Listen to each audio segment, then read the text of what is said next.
of 18 in game 2. Entry pass into Gibson. Gibson swallowed up. And Mohammed fouls LeBron James, and then a technical foul on James. And Mohammed, for some reason, shoves James. And we're having it again. Players losing their cool and their poise here over what seems to be normal NBA fouls. James shoved Mohammed. That's why the technical foul was called.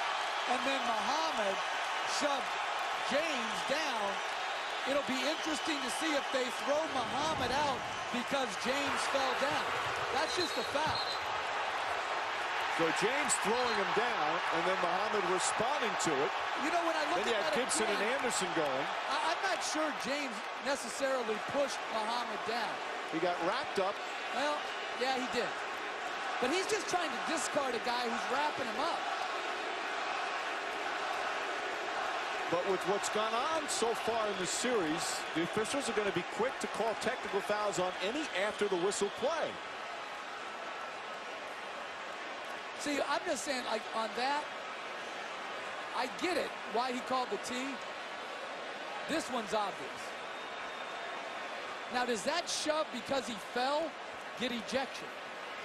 No, I think they're the same.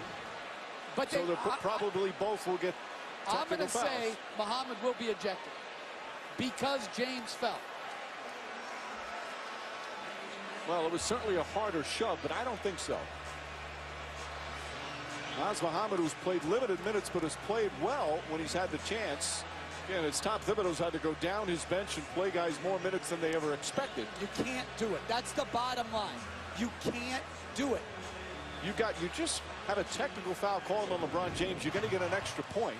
You're too valuable. Their depth is totally limited. So Mohammed going to stop the fast break and commits the hard foul. James doesn't like it, so discards him. And then Mohammed with the hard shove. David Guthrie, the official, did a good job getting Gibson away from Anderson. Again, the way the series has gone, and the officials, they look at all the tapes from the previous game. They do a scouting report like the coaches do, and they're going to call that after what happened in game 2. This is absolutely going to be called a technical by the way the series has gone. But I was very interested to hear what Steve Jaffe, who works for us at ESPN, said after game 2. He says they call the games not just for that game, but for the games that come next. And that's very interesting to me. I would think you would just call it for whatever you see in that particular game. Well, with the history in a series and sometimes history between two players. Now, Mohammed has been called. So James gets the technical. And Mohammed has been ejected. You're absolutely right, Jeff.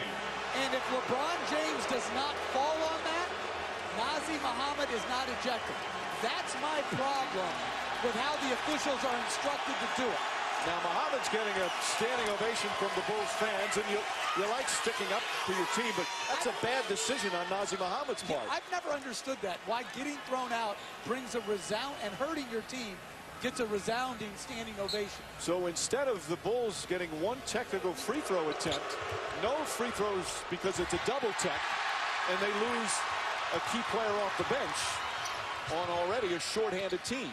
Now, granted, Mohammed's not going to be a lot of minutes, but still an important part of what the Bulls want to do. Well, what do they do if they get foul trouble in the front court?